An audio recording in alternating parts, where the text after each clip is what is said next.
Listen closely. And don't blink. Because what you're about to hear is not just another tale of aliens and heroes.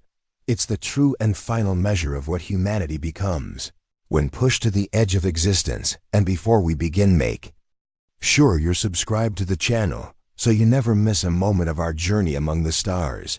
Now, let's begin. Humanity was dying long before the war started. Generations of exhaustion had thinned us. We'd scattered ourselves across cold rock moons and barren ice worlds, building fragile colonies on borrowed oxygen and stubborn hope. Earth had drowned beneath rising oceans a century earlier, and we never recovered from the grief of losing home. We survived, but we were no longer whole. Our fleets were small, our populations smaller, and our dreams smaller still. Then the Veshtari arrived, not from above or beyond, but from the gaps we left behind. They did not open communications. They did not ask terms. They did not offer diplomacy. They sent only one transmission to every system where humans still clung to life. Submit and be absorbed. Resist and be extinguished. It was not anger, not hatred, not vengeance. It was procedure. They believed we were an infection spreading into space. A species that wasted planets with emotion, chaos, self-belief, and grief. They claimed they were a cure. That was their mistake, because they assumed humanity feared death more than chains. The first OFR Council of the remaining 7 worlds, 13 fleets, and 1 dying species met in orbit of Cinder's reach, aboard the last remaining dreadnought humanity had ever built, the Resolute Dawn. The Veshtari emissary appeared as a cold projection, faceless, silver, without life. "You are a species of suffering," it said in its dull voice. "We offer peace, integration. You will dissolve into us, and pain will end." No one spoke. It continued. "Surrender or be erased." It was meant to be a mercy, a release, a way to lay down the burden of survival. But humanity did not answer.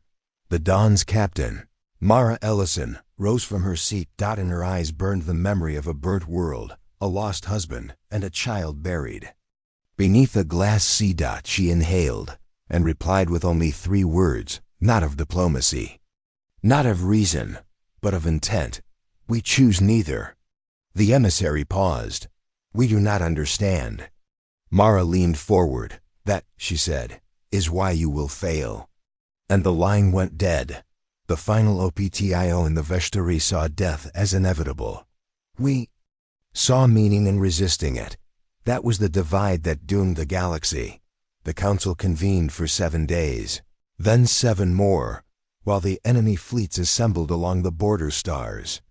Every option was laid bare: submit, evacuate, scatter, hide, and one more. One that was forbidden.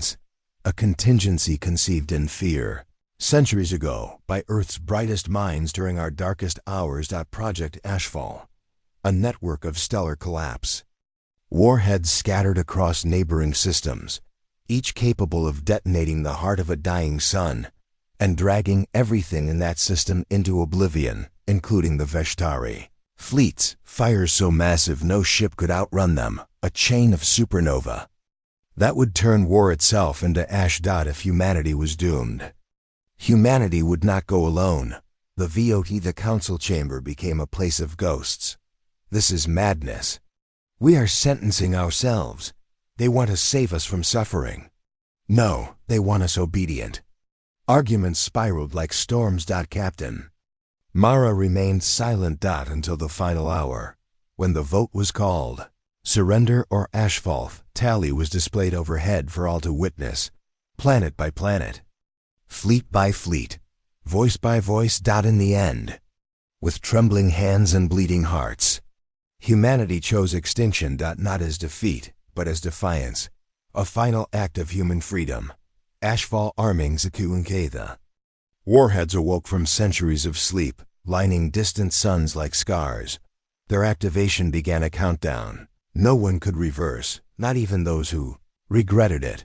The Veshtari sensed the shift long before they understood it. They demanded the council cease. Humanity refused. They demanded the codes.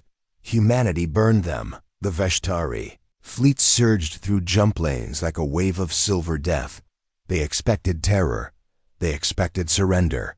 Instead, they found every human ship waiting. Not to win, but to buy time. The first SEAL Alepsa captain, Mara Ellison, stood alone at the Resolute, Dawn's observation deck, as the first star fell inward and died.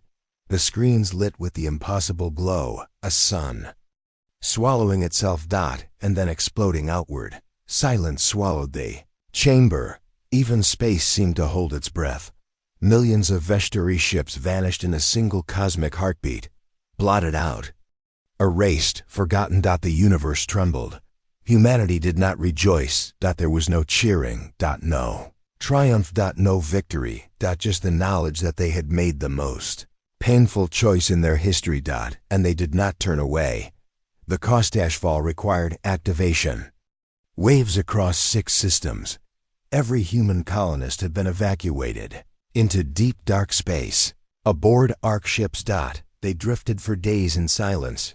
Waiting. Praying. Listening to the screams of collapsing suns. Through the static, 3 Arks vanished when their escort failed.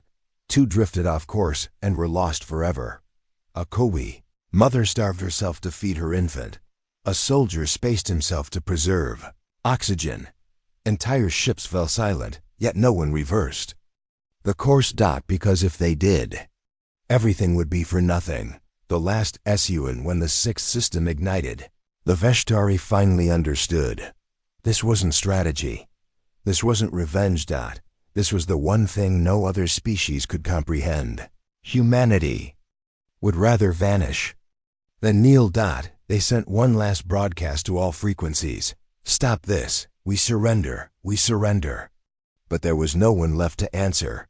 The final sun collapsed. The galaxy burned white. And the Veshtari Empire died. After Asachefal for weeks, humanity drifted amidst ruins of stars. Lost. Uncertain. Waiting for the fire to fade. Waiting to see if they had died with their enemy. Until one day, a signal. Weak, faint, barely more than a whisper. It was from the Resolute. Dawn. Captain Mara was alive. Her message was carried across the void. Humanity is not finished. We survive the impossible. We endure. No other words. None were needed. The Ark's course corrected. Stars realigned, and slowly, painfully, life continued. Not triumphantly, not gloriously, but stubbornly. Humanity had sacrificed everything, except the one thing no one could take. The choice to stand, even alone, even in ruin, even facing death itself. Pro Mesa Captain Mara visited the Ark memorials every morning. Names filled endless walls. Lovers, soldiers, children, every lost life carved like scars into steel. She placed her hand to the cold surface and whispered, "Forgive us." Because she carried every soul. She remembered every face, and she promised herself that humanity would rebuild, not as conquerors or victims, but as survivors, not defined by loss, but by the refusal to surrender. The Elias Esso centuries later. New children grew beneath unfamiliar skies. They learned about Earth like myth. About Ashfall like legend. And about the Veshtari like warning.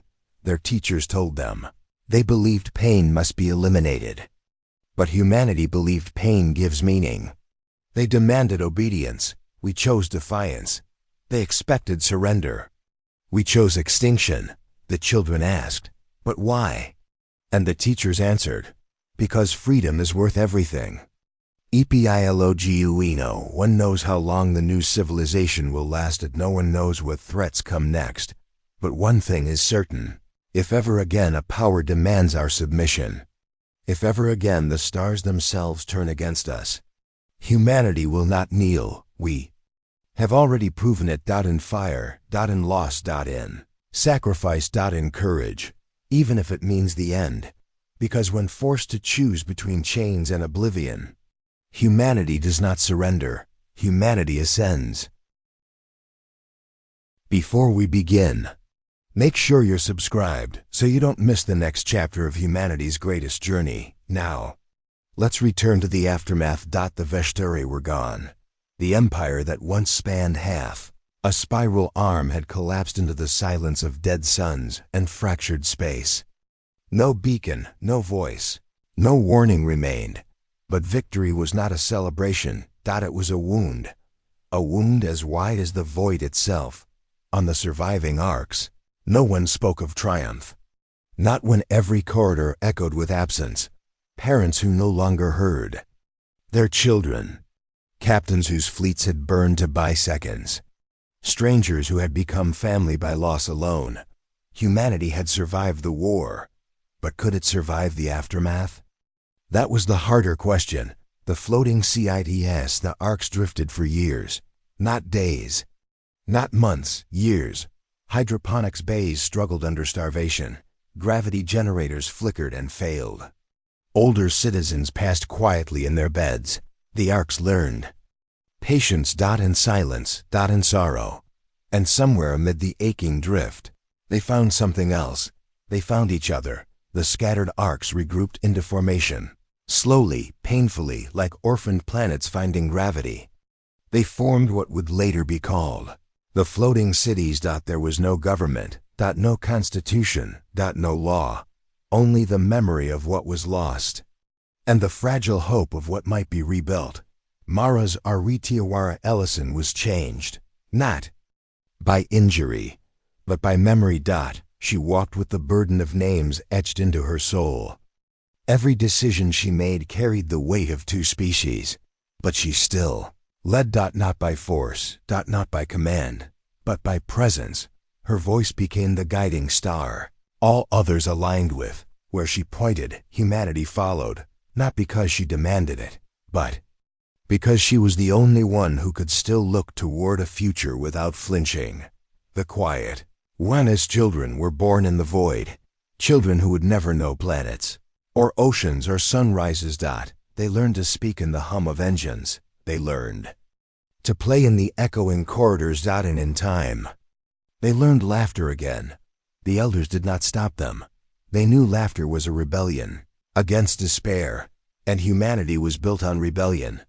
The Desilvirvi, the silence of the Veshtari collapse, lasted 8 years, until one day, on the outer fringe of drift space, sensors detected something impossible. A signal, not Veshtari, not human, not any catalog species. A rhythmic pulse, deep, slow, ancient, older than the war, older than humanity, possibly older than the galaxy, and directed at humanity. The Council of the Remaining was formed again, smaller now. Fewer voices, more haunted faces. They gathered in the center of the arc circle. Mara stood at their head. No one breathed as the recording played. The pulse echoed through the chamber like the heartbeat of a sleeping god. And then a voice, unfamiliar, yet strangely human. We watched your ascension in fire. We witnessed your refusal to kneel. You have proven the one truth. A hush consumed the room.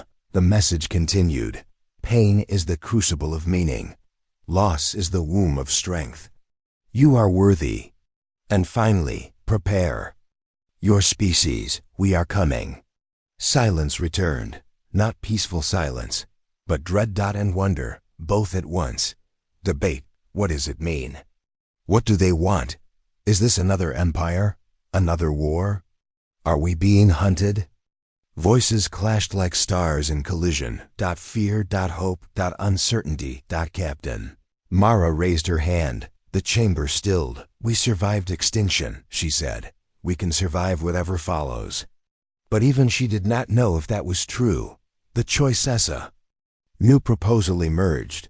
Some wished to flee into the outer dark. Some wished to hide. Some wished to prepare weapons. Some wished to seek this new presence. But Mara suggested something no one expected. We will listen first. Not fight. Not run. Not surrender. Listen. For humanity had spent centuries shouting into the void. It was time to hear the echo. The Eliaranayanji, the arcs built. Observatories from shattered hulls of dead ships. They studied the pulse. They deciphered the patterns. They measured the distances. And they uncovered something chilling. The signal did not come from one place. It came from everywhere. As if woven through the very fabric of space. No engine could travel like that. No species could map stars like that. This civilization was ancient beyond comprehension. Humanity had been noticed, not as threat, not as pest, but as potential. The message beneath the message. It took 3 years to decode the hidden layer. 3 years of sleepless scholars, calculating patterns in the hum of engines. And what they found was not a warning. Not a threat, not a demand. It was a map, a destination, a place where this unknown species would reveal themselves. A single star system. Unremarkable. Lifeless. Except for one detail. Its sun had recently died. Not by war, not by weapon. But by natural age, a cosmic grave, and within it, a meeting. The defiance and humanity gathered in the largest chamber of the floating cities. Every voice mattered. Every fear was valid. Every dream was heard. The children sat among the elders, their small hands holding old fingers. Votes were cast not by planets or fleets or population, but by people. One by one. In the end, the decision was unanimous. Humanity would go. Not as conquerors. Not as victims, but as witnesses. To what waited beyond survival. The journey. Why it took 5 years to reach the dead star. 5 years of preparation. 5 years of repaired engines. 5 years of waiting to see what they had become. By then the arcs were old. The people older. The losses heavier. But the hope stronger. Because hope was not something humans were born with. Hope was something they learned through suffering. ARAVL, the arcs decelerated around the dead sun. The system was silent. Cold. Abandoned. No planets remained. Only dust and stone. And then a tear in space opened. Not like a gate, not like a portal, like reality remembering something it had forgotten. A shape emerged. Impossible geometry. A vessel older than memory. Neither metal nor organic. Beyond both. The voice returned through every frequency at once. You chose extinction over obedience. You chose suffering over surrender. You chose meaning over mercy. The vessel drifted closer. Slow. Respectful. As if approaching a wounded animal. And the voice spoke its final judgment. You have earned your place among the enduring. Not the victorious. Not the conquerors. The enduring. Then it offered something unimaginable. Come and learn. The chamber fell silent, for the first time in decades. Captain Mara smiled, not with triumph. With peace. EPITARA. Humanity had survived the end of itself, and found something beyond survival. Not rescue. Not domination. But invitation. Not to safety, but to understanding. For centuries, humanity believed ascension meant rising above weakness. But now they understood the truth. Ascension meant learning from pain instead of being destroyed by it. The children of the floating cities looked out through the observation windows at the funged ancient ship waiting patiently beside them. And they knew the war was not the end. The silence was not emptiness. The journey was not over. It had only just begun. Before we dive in, subscribe to EPITARA if you haven't already, because humanity's journey across the stars is far from over, and every chapter is a testament to what it means to endure. Now, let's return to the void. The vessel had waited. Silent, patient, ancient. It did not resemble anything humanity had ever conceived. Not metal, not stone, not flesh, something else. Something older than thought itself. It drifted beside the dead sun like a fragment of the galaxy's memory. Impossible geometry shimmering in the black. And then the voice came. Not from speakers, not from air, but directly into the minds of every human on the floating cities. You chose extinction over obedience. You chose suffering over surrender. You chose meaning over mercy. Now humanity, come and learn. The Epiros the Arcs hesitated. Every captain, every elder, every child aboard felt the weight of that invitation. Mara Ellison stood again at the forefront. Her eyes scanned the impossible vessel, calculating impossible mathematics that no human mind should have survived processing. "This is it," she whispered, "the moment we've prepared for." Without knowing it, no one argued. No one flinched. Humanity had faced death before, and this was death's cousin. The unknown dot. They moved forward, slowly, cautiously. The vessel's contours shifted as if alive, rearranging itself with grace. It opened a path for the humans to enter. Not a doorway, not a hatch, but a space that obeyed no physics, welcoming them as if it had always known they would come. The Ionite Ion as the first human steps touched the alien floor. The universe itself seemed to bend around them. Gravity shifted. Light twisted. Sounds layered atop silence until every whisper of thought became audible. It was not hostile. It was not threatening. It was instructional. The humans learned immediately that this vessel contained knowledge, not weapons, not wealth, not territory. Knowledge. Memories stored not on data drives or books, but embedded in the very fabric of its being. To touch its surface was to experience the lifetimes of species long extinct, civilizations that had transcended the material and left their essence behind. And humanity, for the first time since Ashfall, felt small. Not weak, not defeated. Small. The lessons behind the vessel communicated in patterns of thought, teaching the humans faster than language could manage. How to survive beyond decay and heat death. How to bend energy without burning the mind. How to see the universe as a network of probability and consequence. How to store memory in ways that outlasted flesh. Children and elders alike absorbed knowledge at the same rate. Mara watched her crew, her people, transform before her eyes. They laughed quietly at the wonder of it, remembering humanity's history of survival, rebellion, and stubborn hope. She thought of the Ashfall, of every son humanity had lost, every fleet burned, every ark destroyed.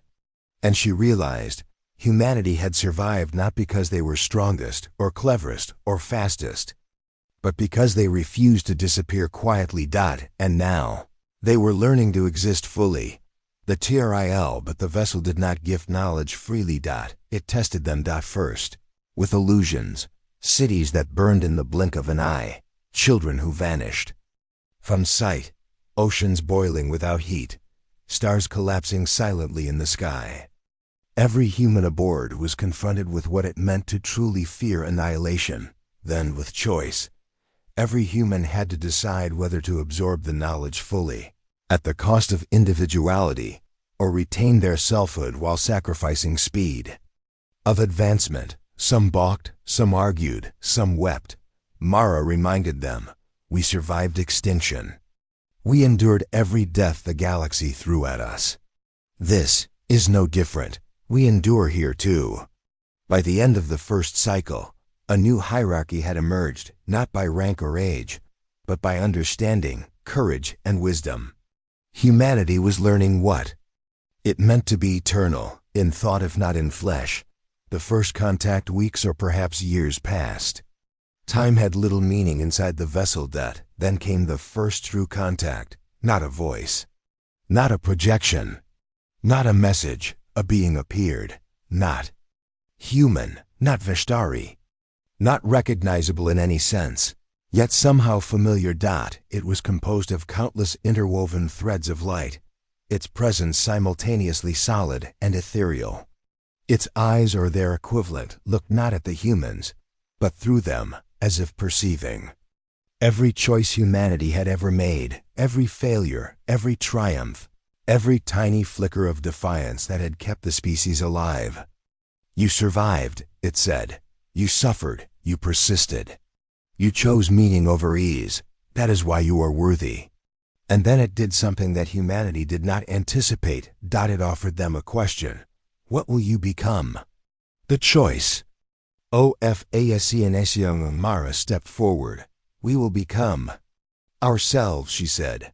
Not slaves, not conquerors, not gods, just human. But fully. The being regarded her, and then humanity as a whole, and nodded in a way that seemed like the tilt of a star. Very well. But know this.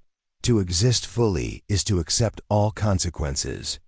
You may endure wonders and horrors beyond your imagination. You may witness beauty and despair deeper than death itself. You will carry the weight of the cosmos, as you have carried your own extinction. The humans agreed. Not because they understood the full meaning, but because they understood choice.